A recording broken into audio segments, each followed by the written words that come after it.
Welcome to our webinar, Locking Down Your Insider Threat Program. My name is Andy Lewis, and I'm Vice President with Yakabad.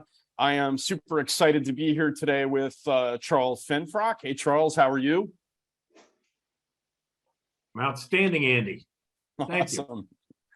Fantastic. Excellent. So got a great agenda for you all today. If we could go ahead and get the agenda slide up there. You can see the topics we're going to be covering. I just want to quickly, I'm not going to go through these topics for you, but I want to quickly introduce Charles. For those of you who don't know him, he has a ton of experience with insider threat, counterintelligence, and related topics. He was Tesla's first insider threat program manager. So he set up the program there, including operations in North America, Europe, and China. Prior to that, he worked at the U.S. Central Intelligence Agency for 18 years, where he created insider threats in hard target countries and companies. And then today, he is the founder of Vigilance, which is a private firm that helps organizations with intelligence and counterintelligence services. So again, Charles, welcome, and thanks so much for coming out. Oh, my pleasure, Andy. So just our goal today is simple, folks. We want to talk about locking down your insider threat programs and protecting data. Sure, many of you are familiar with these topics. So one thing we want to do is just refresh your thinking about this, kind of bring it back to top of mind. We also hopefully give you some fresh insights into that, and maybe some things you can take back to your programs to implement and move things ahead. So a little bit of housekeeping. We will have some poll questions. Those will pop up. Your answers are anonymous, but hopefully those will just change things up a little bit, let you see what your fellow attendees have going on. So those poll questions will come along. We will have a Q&A session at the end as well. So after we're done with the Charles's points and the discussion, we'll answer your questions. If you look down at the bottom of your screen, there's a little Q&A icon there. You can click on that and put questions in anytime that you want. So go ahead and put those in, and we'll address those at the end. So without further ado, let's get going. So can we get our first poll question up? Excellent. So this question is about data security.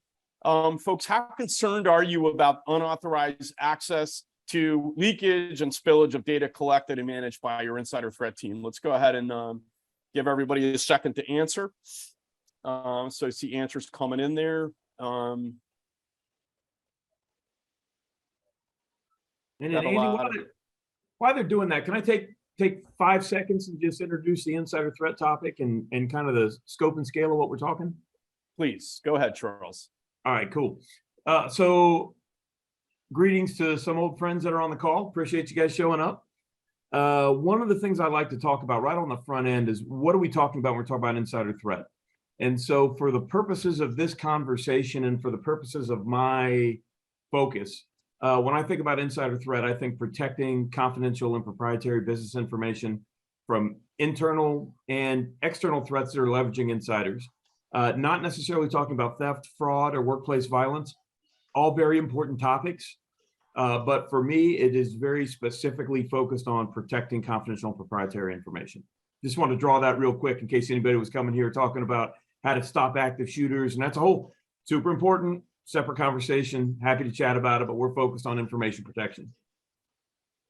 Excellent. All right, super helpful, Charles. So take a look at the poll there. Interesting, right? Like sort of the majority of folks are somewhat concerned and some are very concerned.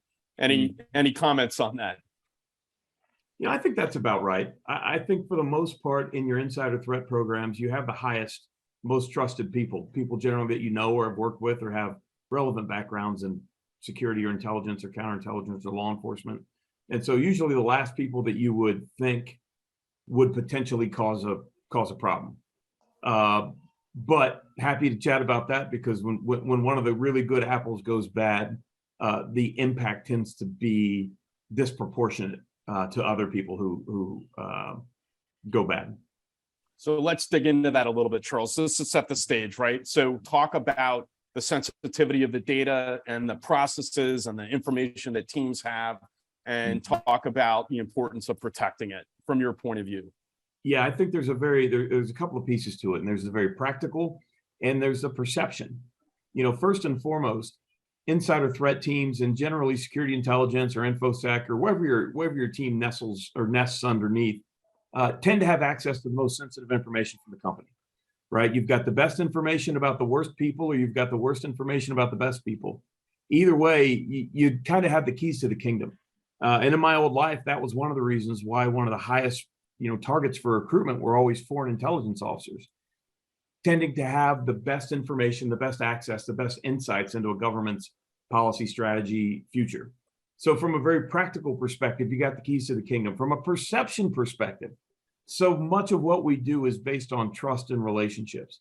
And if you leak from your company, if you're not protecting personal information, if you're not protecting proprietary information, you really don't get a second chance on that, because a lot of times to get access to that information to begin with, we have to engender a lot of trust. We have to build those relationships. And if you're not protecting that, and I'm not talking about maybe leaking the CAD drawings to some really sensitive program. I'm talking about loose talk, loose talk about things that are going on, loose talk about investigations, loose talk about things going on with executives, or even about your privilege or your access to the network. Because as we know, it's significant. And so, there's a time and place to leverage your information for training and awareness purposes, but loose talk is not something you'd want to engage in. What about consequences? I mean, you talked a little bit about it here, but can you elaborate on that? Like from a corporate point of view, for example, or an organizational point of view, are there things that, could leak out that could, have consequences that obviously you'd prefer to avoid? Yeah, of course. I mean, look, I think due to a lot of the investigations that we run, again, are about some of the most sensitive things that is material, could potentially impact stock price, could impact public perception about a company. We all have problems, right? If you don't have any insider threat problems in your company, then, one of two things has happened in there, right? It's like the old cybersecurity saw. It's two types. There's the kind that have found their problems and the kind that don't know they have problems. There is no third kind that don't have problems. And so leaking that information, or that information getting out without being put in the proper context, could potentially harm, the perception of the company overall, hurting the value of it, hurting the trust. I mean, that's the big one for me. That you've got to you are the inner core. You've got to keep the programs locked down. And the other piece of that too, even the inadvertent exposure of information could make the company appear leakier or more problematic than what it would actually be. And we used to take great pains at that in my last company, talking about how we present that, how we speak publicly about incidents we may have had, even how we advertise job postings. When you're writing about the types of people that you're looking for, to make sure that in and of itself didn't become a story. Right. Interesting. Yeah. Okay. Let's go ahead then and get our next poll question up there and move on to our next topic. Mm-hmm. So this question is about trust. Mm-hmm.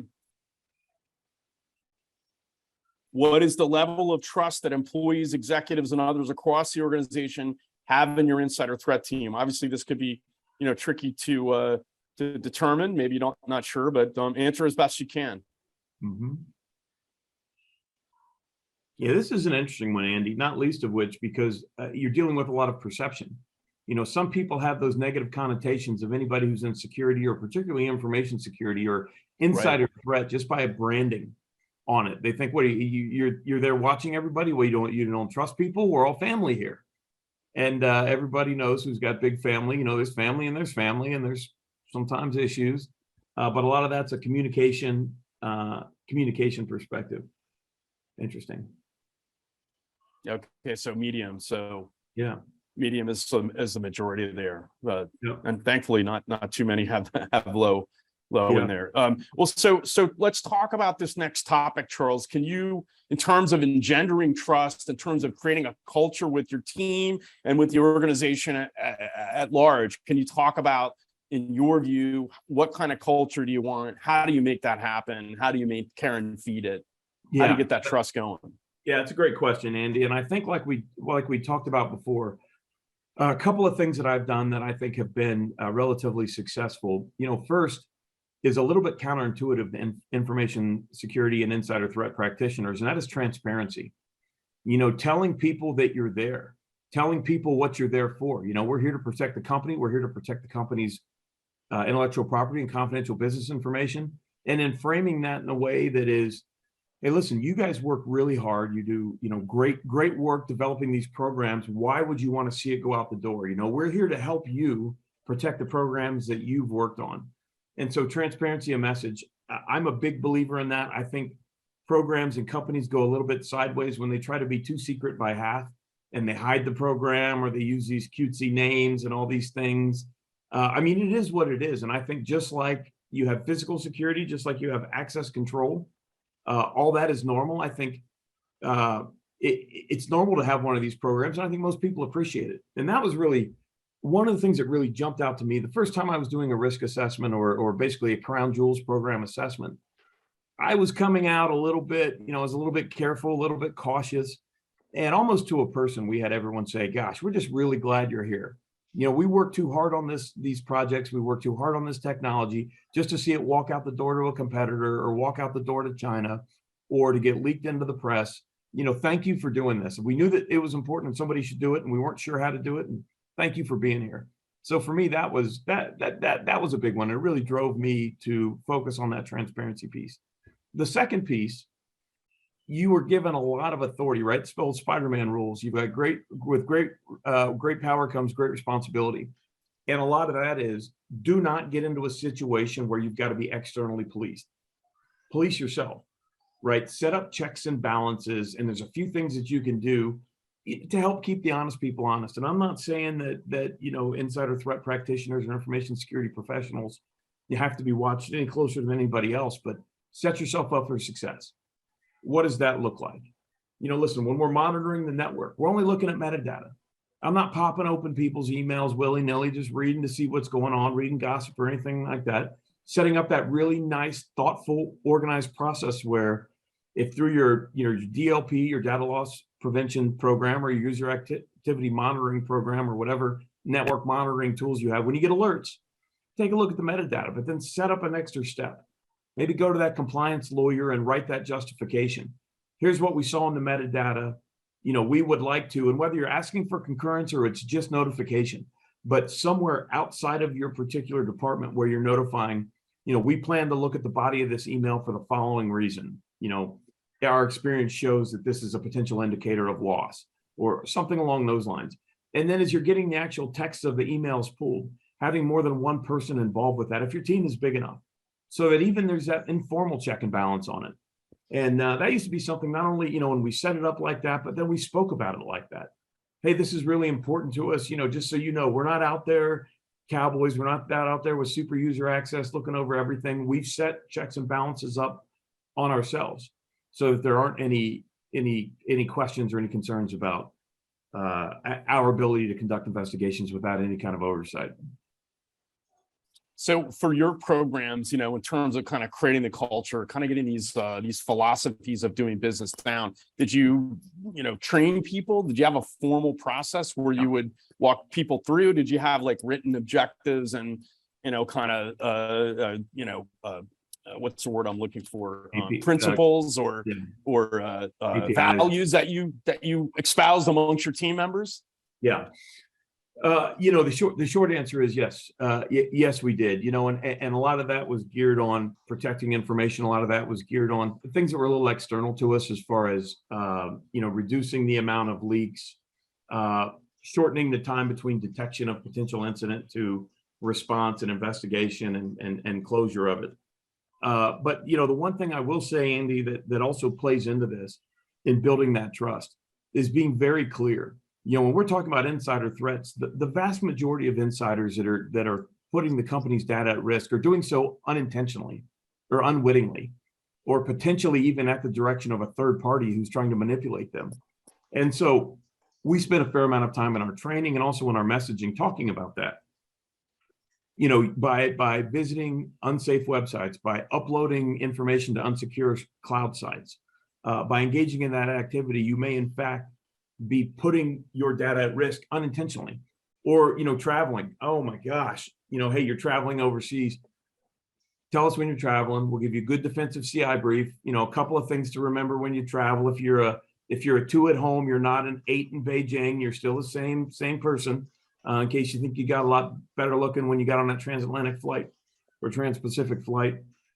We also help people. Here's how to lock your system down. Here's how to protect yourself with appropriate everything from antivirusware to passwords and all that. And then if you get approached, if someone from the outside contacts you asking for information or asking for your advice or asking for anything that seems out of the ordinary, we're here as a resource. We are here to help you work through that and talk through that. And I think providing ourselves and setting ourselves up as a resource demystified it and made people less afraid to come to us and say, hey, I'm not sure about this. Or the other one I think was right at the end of employment. Same thing. We gave ourselves up as a resource. Hey, if you're concerned that something you want to take with you, maybe confidential or IP, send it to us. We are happy to review it and talk to legal and the appropriate people, and then give you the blessing. Yes, you're absolutely, good to go to take this with you to your next place. Much better to have that conversation on the front end proactively than to have it retroactively, because either way, when you send it off, I'm going to see it and I'm going to look at it.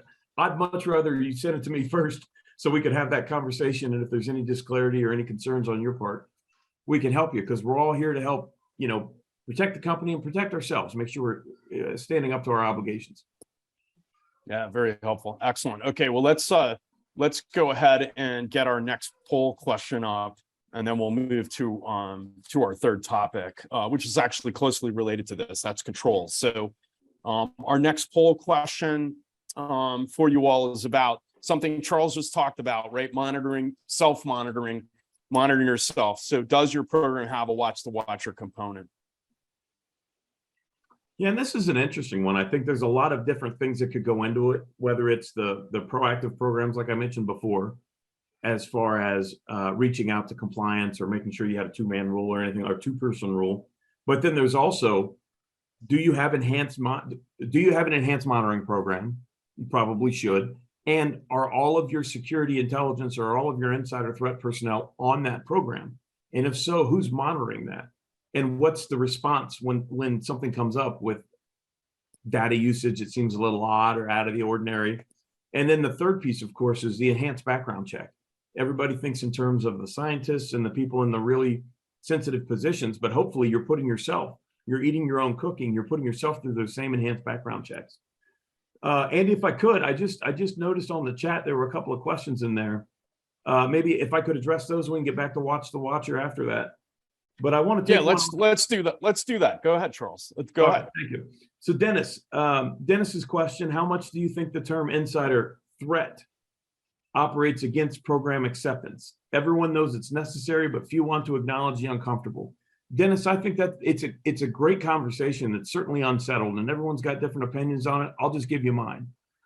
There was a period of time where we were really struggling with nomenclature, with branding. How do we brand our program? And our initial thought was it was insider trust, and it was, we were global security response, and it was all these things that were really maybe weren't as clear. And so we had a big offsite. We're whiteboarding. We're taking hours coming up, trying to think about this. And then one of our media people walked in to talk a little bit about press relations, and she just happened to look up at the board. She said, "Ooh, I like that, and I like that." And what she liked was security intelligence for the team and insider threat. And we said, well, let's pick at that. Why insider threat? She said, listen, everybody's going to know or suspect what you do. If you're trying to hide it, or you're trying to be a little bit economical with the term, or could potentially come off as being duplicitous. If you present it in the way that you present it, which is, we are protecting the company from insider threats, and the vast majority of those are unintentional. So we are helping people protect themselves from becoming unintentional insider threats. But ultimately, it's a threat. It's a threat to the company. It's not about trust. We already trust you.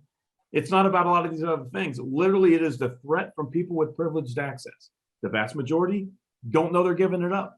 So, and I've heard a lot of really compelling arguments for both ways. I think for me, I'm going to call it what it is. I'm going to say insider threat. Although, people who know me pretty well know sometimes I lack a little bit of nuance and subtlety. But I would much rather put it right there directly to you and explain what it is and say, this is the role. This is how we function. That's like saying, well, yeah, but you've got a compliance lawyer. That's kind of weird. Or you've got audit. What do we need audit for? Well, everybody serves a purpose, serves a job. And like I said, I've found a lot of people have really responded well to it and appreciative, because they know we're not out there, witch hunting, and we've got better things to do than just give people a hard time. So that's my perception, that's my experience, but I know that there's a lot of different opinions on that. And then secondly, there was a comment from Kevin that transparency with stakeholders can certainly prevent a lot of headaches and build that needed trust. 100%, Kevin, 100%. And again, for me, it's ironic, right? I started my career working for the CIA as an operations officer, right? I was the secret squirrel. Well, even in my old life, I find being transparent and open and honest and direct with people, you're going to get so much further, right? So when we brief people training and awareness, we talk about incidents that have happened at the company. And I put as much color and detail in there as I can, because it really illustrates it and brings it to life. People don't think that these things can happen, and so when we give real examples, here's how real people made really stupid mistakes and how they got themselves jammed up, or more importantly, jammed the company up, and putting a lot of meat on those bones. I've gotten a lot of mileage out of that. So yes, I'd agree with you, Kevin. And thank you, Dennis. Awesome. Yeah, fantastic. Thanks, Kevin and Dennis, for your questions. Let's keep. So you talked a little bit about controls, right? You talked about enhanced monitoring, enhanced background checks. That's our next topic, is controls. So let's just keep rolling with that. And a side question for you, for those folks that don't have Watch the Watcher in place, like what, just to kick it off, what priority level should they put on instituting that kind of thing? I mean, is it okay to run without it? I mean, do you think it's like a, hair on fire kind of thing that you're missing? And then what other controls, I'm interested, be interesting to talk about NDAs, for example. And then, people don't have NDAs and sort of what that means relative, but talk about controls some more, Charles. Yeah, I would say first off on controls, it's not a high priority until it's the highest priority, until you've had an issue, until you've had an incident. And then you've got to account to your leadership about why you haven't eaten your own cooking, why you didn't have the basic protections there for people that had access to the most and the deepest information. So I would be curious, for those that didn't have Watch the Watcher programs, if anyone feels comfortable enough to share in the chat, is this something that's under consideration? Is this, you're not sure where to start, or, what exactly that would look like, or is just something you hadn't really thought of? And then of course, for the second one, the people that did say yes, I would be really interested to hear, what do those Watch the Watcher programs look like? Is it that enhanced auditing or enhanced monitoring? Is it, additional auditing? Is it a 2-man rule or a 2-person rule when you're pulling data? I'd be interested to hear kind of what people's programs look like. But for me, as I mentioned before, I was in the Navy, so I tend to think of everything as above the water line or below the water line. Get a hole above the water line, not that big of a deal. Hole below the water line, you better fix it, or you're going to start, better get your swim trunks out. So for me, securing your program, watching the watchers, is a below the waterline issue. It's a have to have. Now, I will say the same for us, like we said for everybody else. I think there are times where the watchers, it's not a matter of being malicious or malignant. Sometimes maybe we're not locking our own data down appropriately. I can tell you there were times where, we're accumulating all this really sensitive information and we're putting it up in a SharePoint site or something like that. You better really be sure that you've got your own sites locked down. Last thing you want to do is put everything in one place and then leave the door unlocked. It seems obvious, but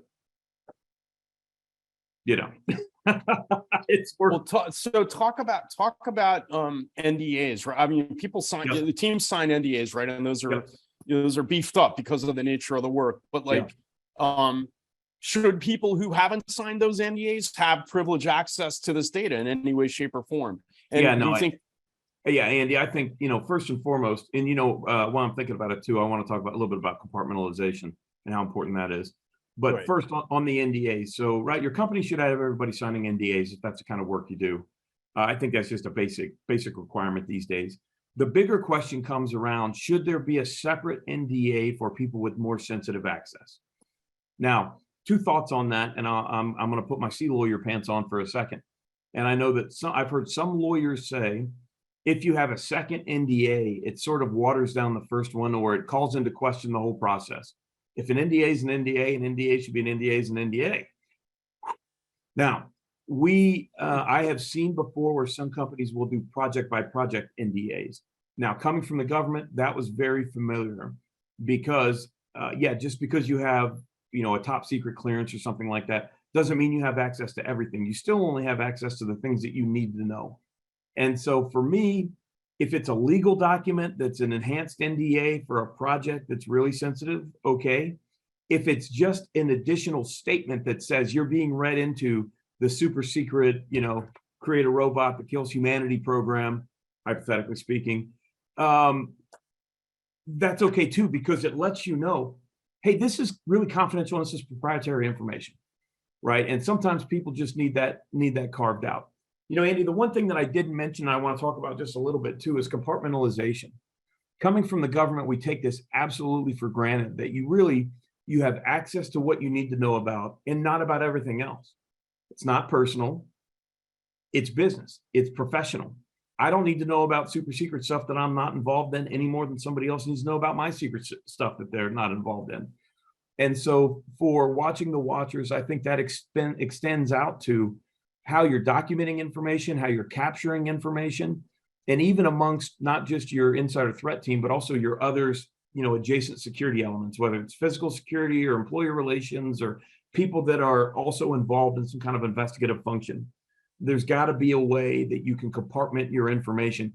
It's there when you need it, so you can search it and share as appropriate, but not open so that anyone can pop in and peruse around and do a little bit of surfing through the files to see what's in there. So I've had teams say that within their team, they allow unfettered access to cases and case data. Is that appropriate in your view? Or would they be better off siloing stuff so that, again, if you don't need to know about a case, you don't know about it. You don't know it exists. You don't know. People will laugh, but I'm going to answer with the old saw of it depends. It depends on what your function is. It depends on how big your team is and how you're broken up. Now, I in general like to give the broadest access possible, right? If I'm running an investigations team and I've got 5 investigators, my natural inclination is to give all 5 of those investigators access to all of the case files, because, not that they're going to have time to read it, but it gives them an opportunity to search and see if there's any cross connections that we would otherwise miss.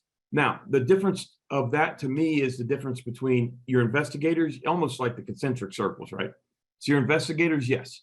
Your analysts, probably, depending on what they're working on. Your technical investigators who are directly supporting a case with technical work, absolutely. Now let's go out a little bit. Maybe if you've got a risk management team that isn't involved in investigations, but they do maybe risk assessments, maybe not. It's the galactic, it depends. Let's go out a little bit further. Your cybersecurity team, your edge defense, do they need to know what your human investigations are going on? I don't think so. And then employee relations wise, so they've got a harassment investigation, you've got a data theft investigation.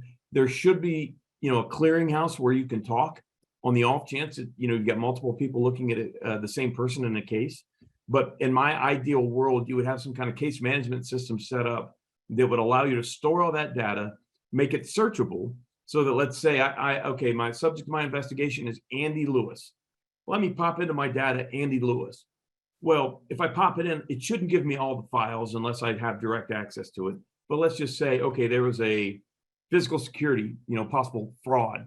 Maybe HR's got an investigation of time and attendance fraud. Maybe, ER's got a potential investigation.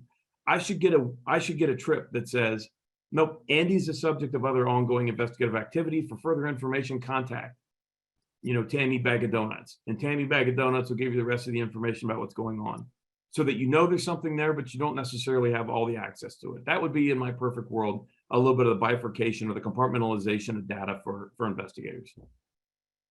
Super helpful, Charles. Yep. So let me ask sort of a little bit of a different tack on those concentric circles. What about system administrators? What about your IT people? Yeah. And Andy, I think if I'm looking right, we may have a participant with a hand up, but I don't know how that works. So I'll let Lynn Duggar's got a question for us when you get a second. Maybe she's got a question for us. I think the hand went back down again, but okay. If someone's got a question, go ahead and pop it in the Zoom high five.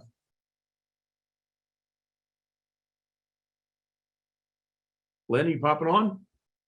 think I know Lynn. That name's familiar. She is, but I think she's muted. Okay. Well, Lynn, if you can't get through, oh, Hey guys, sorry about that. I didn't mean to raise my hand. yeah, Okay, no no worries. worries. No worries. No worries. Thank you. So Andy, back to what you were talking about with system administrators.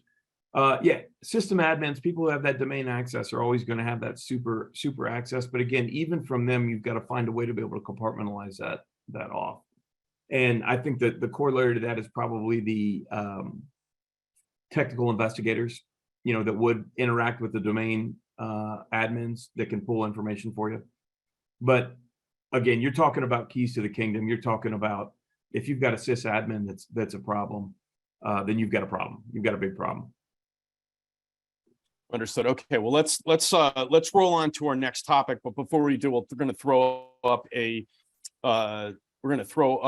question. A poll question for everybody about, and we're going to talk about software here in a second. So let's get our final poll question up. It's about what criteria are you using to evaluate software for storing and managing confidential program data, processes, etc. Are you using government standards like NIST? Are you using your own proprietary, or not sure, not doing it? Interesting. So this is actually fascinating, right? We got answers so far, kind of all kind of across the board. Everybody's using different criteria. Well, Andy, it's a good question, man, because when I first started coming out of the government, I mean, the NIST frameworks and the ISO frameworks, all of those were relevant in the relevant documents. But I think unless you know them, you kind of go with what makes sense. And I wouldn't necessarily have ever needed a NIST framework to tell me we've got to have some kind of role-based access control, and we've got to have some kind of compartmentalization. And that for me is kind of an easy one, just intuitive. Yeah, that's helpful, Charles. So let's talk about that, right? Let's talk about when teams are looking at software they're going to use or that they are using today. Like, how should they be thinking about that in terms of locking down their program? What are the characteristics of software that's good, that's helpful? What are some things to think about in terms of like weaknesses? Just give us some perspective on that.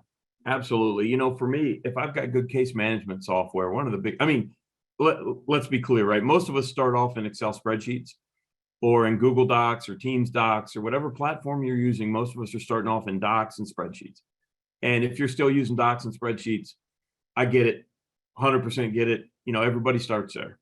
I would say for me, the best software, case management software I've seen gives you the ability to track the life cycle of a case, gives you the ability to assign out duties and then track who's in there, and also gives you the ability to compartment data. And then ideally, in a best case scenario, it allows you to pull data out of your investigative database to do reports. How many instances of X did we have, and Y did we have, and Z did we have, and what departments or what divisions, what employees are, creating the majority of these cases.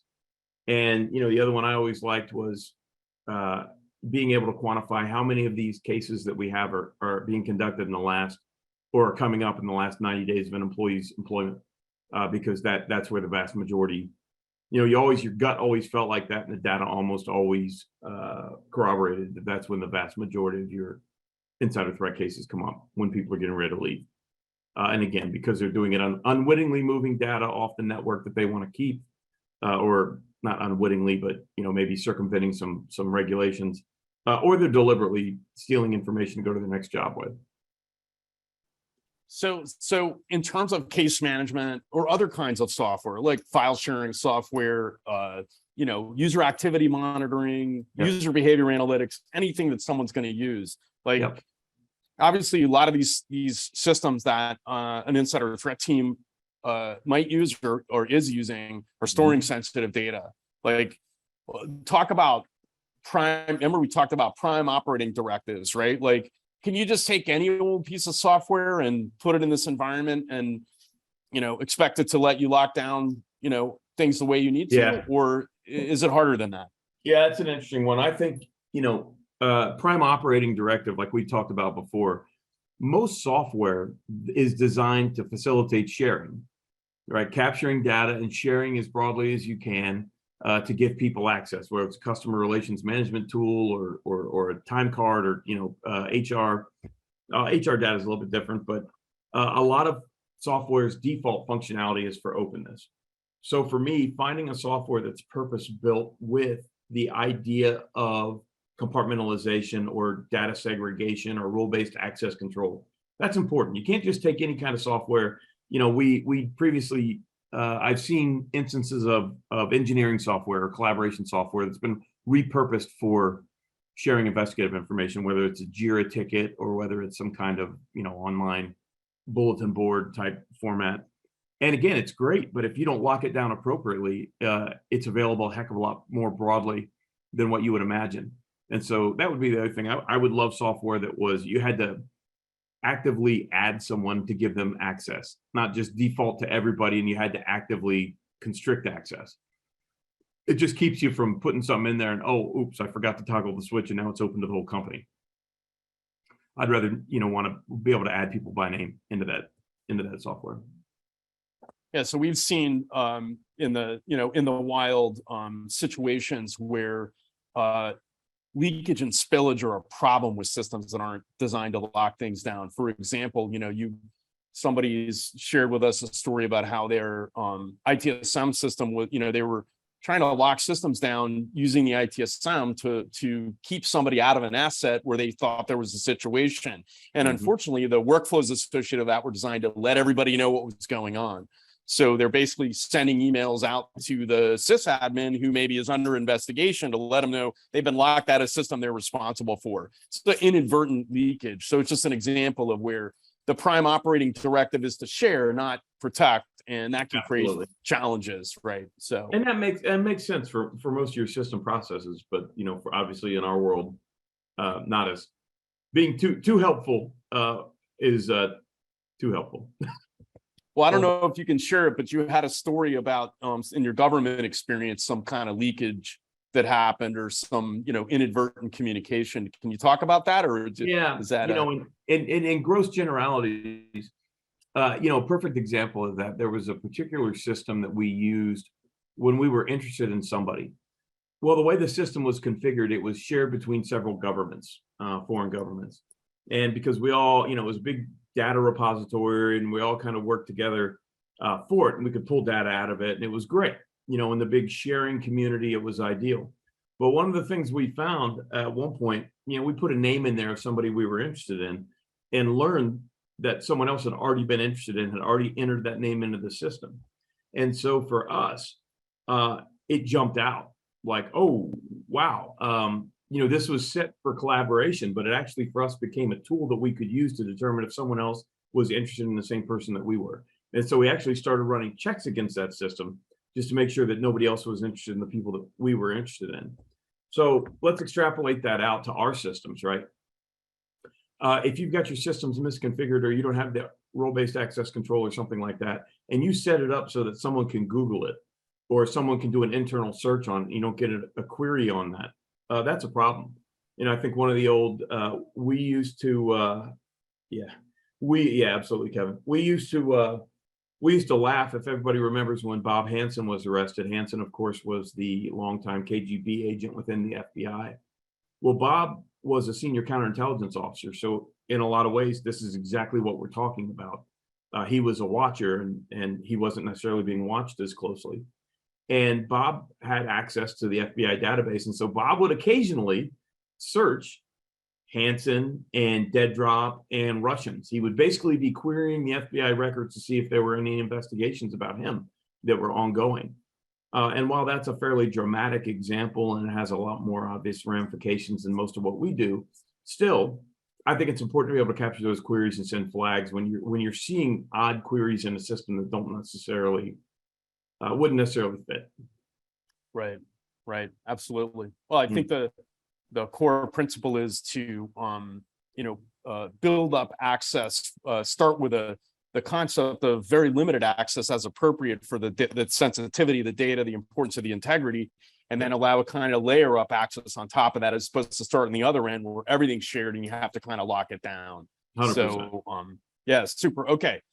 So we are at time for our standard content. So Charles, fantastic feedback and comments for everybody. Let's just take a minute or two and just wrap this up for everybody. Summarize, kind of your perspective on locking down the programs and any final parting words you have for the audience. And then we'll tackle a couple of questions and then we'll close things out. Yeah, Andy, thank you for that. First, thanks to everybody for jumping on today. For me, if you've heard me talk before, transparency and trust, huge, right? Transparency leads to trust, trust leads to speed, speed leads to success. You've got to build it, and then you've got to protect it, right? It can take months and months and months to build that trust, and it can be quickly dashed if you're not protecting yourself. And I think it's a little bit counterintuitive from time to time for us to think about watching ourselves. Well, we're the most highly vetted, highly, important people. Well, but people in your programs are people, they're just people. And you heard me talk about the Hansen story before, and I can just tell you, we work under a lot of stress. We see a lot of things sometimes in ways that other employees don't get a chance to see them. And that can be good, and that can be, not good. And so if you don't have a watch the watcher piece built into your program, I would recommend it, right? I'd recommend having that conversation, see what that would look like and what you're comfortable doing. And then frankly, make that part of your branding. We're not the Gestapo. We're not the secret police. We are not looking over everybody's shoulders. And as a matter of fact, we have proactively, without having been directed to, taken the following steps, to provide ourselves the limited amount of access to your private communications, to your emails, to whatever else you need for us to do our jobs. And I think that just goes into the whole story, the whole branding of why you should trust us. Why we're here. We're all part of the same team. So that's kind of my wrap up on the watch the watchers and securing your own program. You've got to be secure, man. If you leak, oof. If it comes out of your network, oof. If you've taken all that super secret stuff and you've put it into a shared drive so your team can work on it, you don't have that locked down, and somebody from the outside can then find it, or someone from outside of your team can find it, you've set yourself back galaxies. Excellent. All right. Hey, thank you so much, Charles. This is really, really awesome content. So let's go ahead and see if anybody has any questions out there. Actually, one thing I did want to remind you guys of before we get to a couple of questions here is that we will have a follow-on webinar next Friday, October 21st at 1 p.m. Again, what we're going to be doing is showing you the Accolade case management software. We'll give you some specific examples of how case management software can help you protect and lock down case data and related data as one part of your overall effort to, protect the program in general. So please sign up for that webinar next Friday, the 21st at 1 p.m. So let's see. So here's a question for you, Charles. Suppose you get hired to lead a program and you got culture or trust problems, okay? Like they aren't where you need them to be. How would you go about addressing that? Any thoughts for everybody on kind of righting the ship if you're not in a good place? Yeah, I think a lot of that would depend on, the nature of it, right? Did you just have the former head of the program go out and become a whistleblower? And now people are looking askance at your program. Did you have a big leak from your program? Did you have a bunch of unsolved cases? And so there was a shuffle the deck to get the program amped up. For me, it's just generally always the first steps of a program, right? Understand what you've got, conduct that good assessment, begin to communicate, particularly with key stakeholders, and then get out there on the training and awareness side, talk about the program, talk about what you're trying to do, frame it. If you don't frame it correctly, people will be filling in the gaps with their own ideas, and oftentimes they're going to take it to the worst possible place. And then, be real clear with the people inside your program. And like I said, sort of eat your own cooking first, start with your own program first. Okay. So I just saw there's a question in here from Kevin. In your experience, what are the largest obstacles in ensuring buy-in from stakeholders that are outside of your group or within the organization? Kevin, I'm going to go back to it. You've heard me say it several times, but it's a lack of transparency or a lack of trust or a lack of understanding. They think that it is a confrontational or competitive relationship between that insider threat team and the rest of the business lines. And I think they also think that your doctor, no, you're going to come in and you're going to say, no, you can't bring your own device. No, you can't work on stuff from home. No, no, no, no, no. And I think for me, it's open communication. It's that trust and transparency, but it's also communicating. We are here to help you get to yes. We are here to help you facilitate your job. There may be times where you're going to want to do something. And I would say, you know what? My recommendation would be not to do it, but I understand why you want to do it. So if that's going to be the decision for the business, we'll call it an assumed risk. And let's determine the best way that we can do to mitigate any potential threats. You know, if you need to work from home, great. Let's set up a virtual machine. Let's make sure you're VPNing in. Let's make sure you're able to pull stuff directly from the company drive and not move it over to your private Google Drive so that you can work on it from home. You know, I think getting that buy-in is a lot of getting to yes and making sure that the business knows you are absolutely aligned with the business goals. If there's no business, there's no business, and you've got no business, right? So you've got to understand the business is in business for business, not for security, not for insider threats. You can protect everything, and if you don't have any business, you might as well stay home, because you will stay home at a certain point. So that's what I would say, Ken. That's a great question on increasing stakeholder buy-in. Other questions out there, or comments? Anybody just want to say, man, that guy's full of malarkey. There's a different opinion. No other questions or comments at the moment. Go Army, beat Navy, says Kevin. Oh my gosh. So here's one for you, Charles. Suppose that your organization wants you to use what I would call enterprise systems to manage your program and associated data. There's going to be and maybe it's even a cloud service, right? So you don't really know who these admins are. You don't know, or admins obviously have access to your stuff through the back end of this system. How should that be handled? Is that acceptable? What controls do you need to put in place to make sure those admins aren't, doing stuff that, they shouldn't be? Yeah. And is the risk even enough that you need to address that? Yeah, for me, I think it comes down to, if you're looking at on-prem versus cloud-based security, it's like everything else. You've got to know your vendor. You've got to understand your vendor. You've got to conduct that third-party risk management so that you're not buying a tool that's unwittingly allowing a backdoor into your data.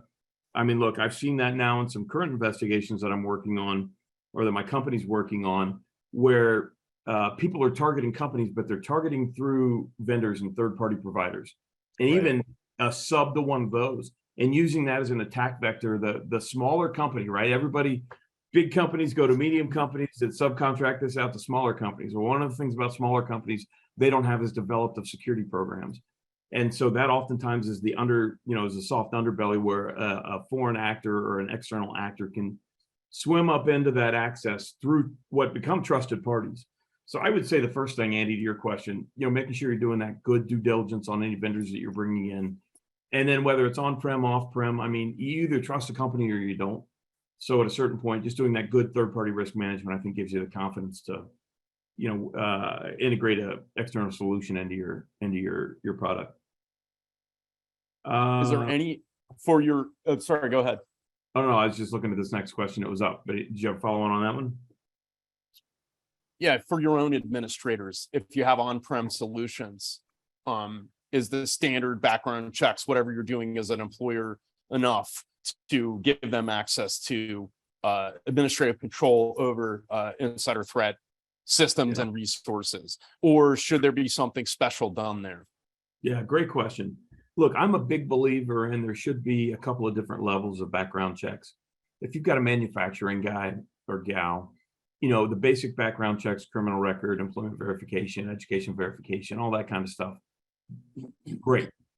If you've got people in significant positions that can impact your company from a technical perspective, from an accounting perspective, from anything like that, there should be, for me, a separate enhanced background check process where you're doing more, right? You're taking that extra look. Is this someone who's been fired from the last three companies?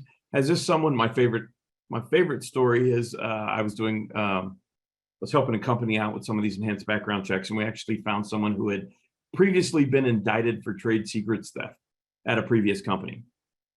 We'd also found people that had ripped through jobs very quickly. And if you're a recruiter and you're just a basic background check, maybe that's not a flag, but from a intelligence perspective or counterintelligence or insider threat, that could potentially be a flag. So I would say people that are in these highly trusted positions should be going through some kind of enhanced background check. And I'm going to go ahead and shamelessly plug, if you have any questions about what that would look like and how that should be conducted, we've helped companies set up their own processes, and we've had companies come to us and ask us to do enhanced background checks on high impact employees. Awesome. Yeah, fantastic. That's super helpful. So Nathan Vigil has a question about case management softwares and analytical capabilities. So I'm just gonna, Nathan, we'll follow up with you offline and provide some more information, but I will at least briefly say that Yakabad Solutions, we solve some of the problems or opportunities you're talking about there by integration with other vendors that have analytics and other capabilities related to that. So yes, in the context of integration with other solutions, we could talk more about that offline. And again, we'll talk about that next Friday, October 21st at 1 p.m. when we demonstrate our software and some of the ways that it can help protect sensitive case data. So Charles, any other questions you want to address to round out today's discussion? You good to go?